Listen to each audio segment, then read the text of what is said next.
देश में 3 लोकसभा सीट पर हुए उपचुनाव में बीजेपी को बड़ी जीत हासिल हुई। आजम खां के किले को बीजेपी ने ध्वस्त कर दिया। वहीं आजमगढ़ में समाजवादी पार्टी के मुखिया अखिलेश यादव के इस्तीफे से खाली हुई सीट पर भी कमल खिल गए। पंजाब के संगरूर लोकसभा सीट पर सत्तारूढ़ आम आदमी पार्टी को जबरदस्त झटका लगा।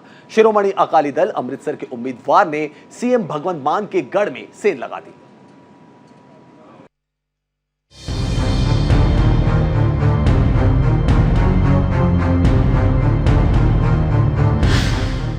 यूपी में सीएम योगी आदित्यनाथ का जलवा, रामपुर में आजम खान का किला ढहा, आजमगढ़ में अखिलेश के भाई की हार, उपचुनाव में साइकिल पंचर, फिर खिला कमल।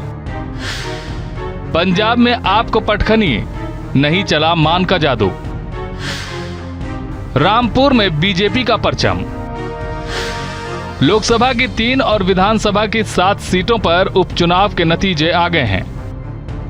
यूपी के आजमगढ़ और रामपुर लोकसभा सीट पर बीजेपी ने भारी उलटफेर कर दिया है। रामपुर में बीजेपी के घनश्याम लोधी ने समाजवादी पार्टी के उम्मीदवार आसिम राजा पर 42,000 से भी अधिक वोटों से जीत हासिल की है। एक समय था कि घनश्याम सिंह आजम खान के राइट हैंड माने जाते थे, लेकिन इस हार को आजम खान और समाजवादी पार्टी के लिए बड़ा झटका माना जा रहा है। दरअसल रामपुर कई सालों से समाजवादी पार्टी का गढ़ था और यहां आजम खान का सिक्का चलता था, लेकिन इस उपचुनाव में घनश्याम सिंह लोधी ने आजम खान के वर्चस्व को तोड़ दिया।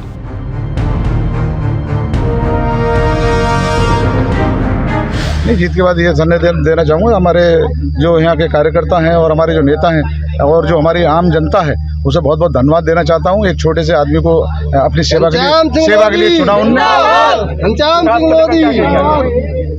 विकास को लेकर क्या कहेंगे? तो विकास तो भाजपा की प्राथमिकता है और उसी के आधार। वहीं रामपुर में हार के बाद समाजवादी पार्टी के उम्मीदवार आसिम राजा ने चुनावी मशीनरी के दुरुपयोग का आरोप लगाया। वहीं बीएसपी के उम्मीदवार ने अपनी हार स्वीकार कर ली और कहा कि हमारा संदेश वोटर्स तक नहीं पहुंचा। करीब घनश्याम ने तोड़ा आजम खान का गुरूर। रामपुर से जीते घनश्याम लोधी कभी आजम खान के बेहद करीबी माने जाते थे।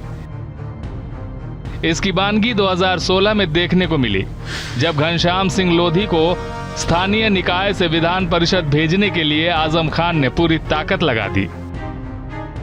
घनश्याम सिंह लोधी के लिए आजम खान ने सिर्फ सपा द्वारा पहले से तय किए गए एमएलसी कैंडिडेट का टिकट कटवा दिया, बल्कि उनके लिए लखनऊ से पार्टी का सिंबल हेलीकॉप्टर के जरिए रामपुर मंगवाया गया। तब घनश्याम सिंह ने अपना नामांकन किया, लेकिन 6 साल में आजम खान और घनश्याम लोधी में दूरियां बढ़ी और आजम खान के गुड बुक में रहे घनश्याम लोधी का एमएलसी का 6 साल का कार्यकाल खत्म होता इससे ठीक 2 महीने पहले 2022 के शुरुआत में बीजेपी में शामिल हो गए।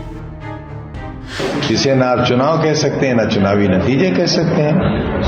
900 वोट का पोलिंग स्टेशन और 6 वोट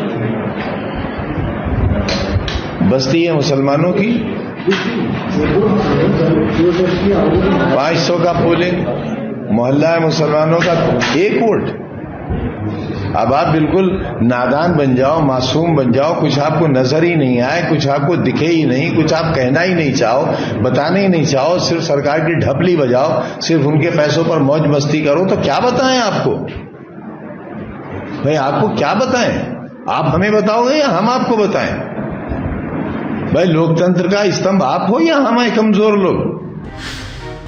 आजमगढ़ में भी खिला कमल। आजमगढ़ में भी भगवा लहराया और बीजेपी के उम्मीदवार दिनेश लाल यादव निरहुआ ने 11,212 वोटों से जीत दर्ज की। इस जीत के साथ ही निरहुआ ने अपने हार का बदला चुका लिया। दरअसल निरहुआ 2019 में हुए लोकसभा चुनाव में समाजवादी पार्टी के मुखिया अखिलेश यादव से हार गए थे, लेकिन समाजवादी पार्टी के अध्यक्ष अखिलेश यादव ने विधानसभा चुनाव में जीतने के बाद आजमगढ़ सीट से इस्तीफा दे दिया। बीजेपी ने एक बार फिर भोजपुरी सिंगर निरहुआ पर भरोसा जताया और उन्हें प्रत्याशी बनाया और उन्होंने अखिलेश के भाई और समाजवादी पार्टी के उम्मीदवार को जबरदस्त तरीके से शिकस्त दी। इस जीत से बीजेपी काफी उत्साहित है। पार्टी के सीनियर नेता ब्रजेश पाठक ने उन्हें बधाई दी। मैं रामपुर और आजमगढ़ के सभी मतदाताओं का आभार प्रकट करता हूं, अभिनंदन करता हूं। उन सभी मतदाताओं ने आदरणीय प्रधानमंत्री नरेंद्र मोदी जी की जो गरीब कल्याण की योजनाएं हैं, आदरणीय मुख्यमंत्री जी ने जो काम किए हैं, उनके आधार पर हमें अपना आशीर्वाद दिया है। मैं बहुत बहुत बधाइयां देता हूं, शुभकामनाएं देता हूं। अखिलेश का ओवर कॉन्फिडेंस ले डूबा। यूपी उपचुनाव में बीजेपी ने अपनी पूरी ताकत झोंक दी।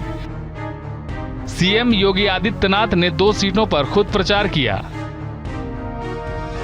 इतना ही नहीं, पार्टी के सभी नेता बारी बारी से चुनाव में जुटे रहे।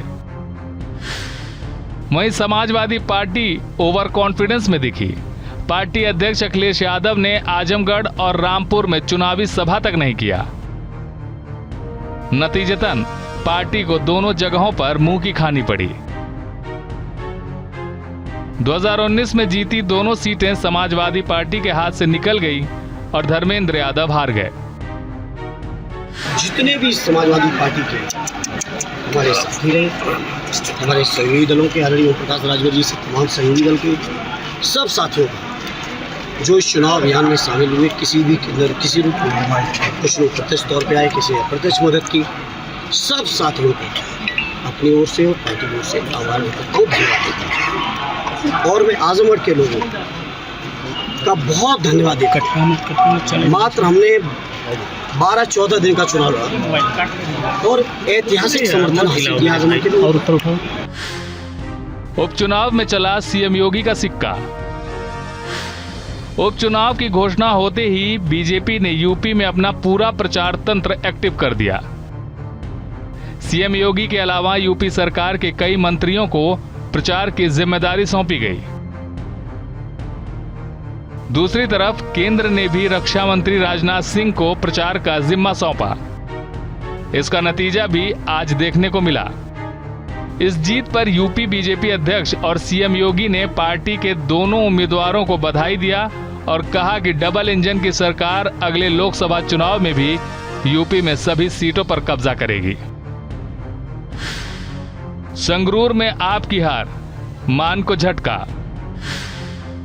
वहीं पंजाब की संगरूर लोकसभा सीट पर शयद अमृतसर के सिमरनजीत सिंह मान चुनाव जीत गए।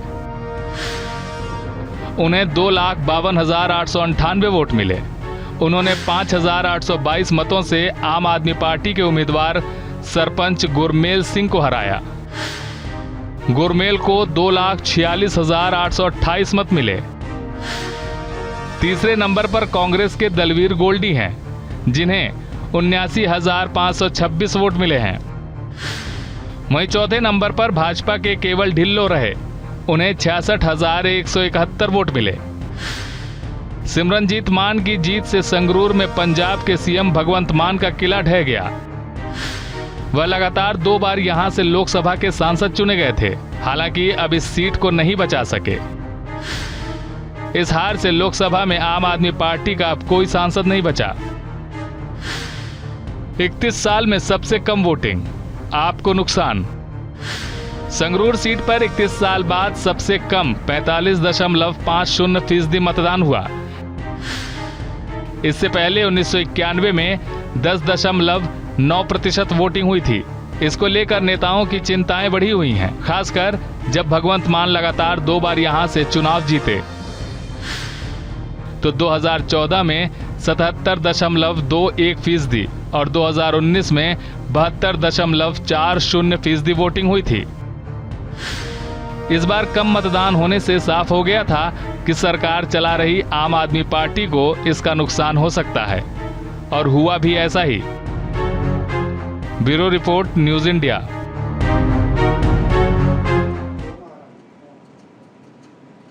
उपचुनाव के नतीजों में पंजाब में संगरूर सीट पर पार्टी को हार का सामना करना पड़ा। इस मुद्दे पर आम आदमी पार्टी के राज्यसभा सांसद संजय सिंह ने न्यूज़ इंडिया से खास बातचीत की।